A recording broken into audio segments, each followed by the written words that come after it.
شنو هو اخطر سجن ممكن تعيش فيه؟ الخوف من الرفض. الرفض ماشي غير يقول لك شي حد لا، الرفض هو تبقى ساكت وعندك فكره زوينه وعارف بلي كتستاهل تقولها.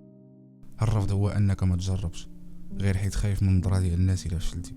الرفض هو انك تبقى حابس احلامك باش ما تسمعش راك ما غاديش تنجح، ومع الوقت كتولي تجنب الحياه كامله ماشي الرفض.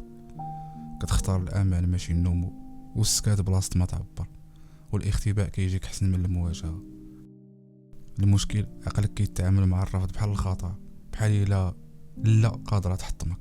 اغلب الناس اللي وصلوا ترفضوا بزاف ديال المرات، والاحلام اللي تحققت بدات بمحاولات كانت ممكن تفشل. الا خليتي الخوف من الرفض يسيطر غادي تبقى حبيس نسخه صغيره منك، نسخه كتعيش باش ما تخسرش ماشي باش تنجح.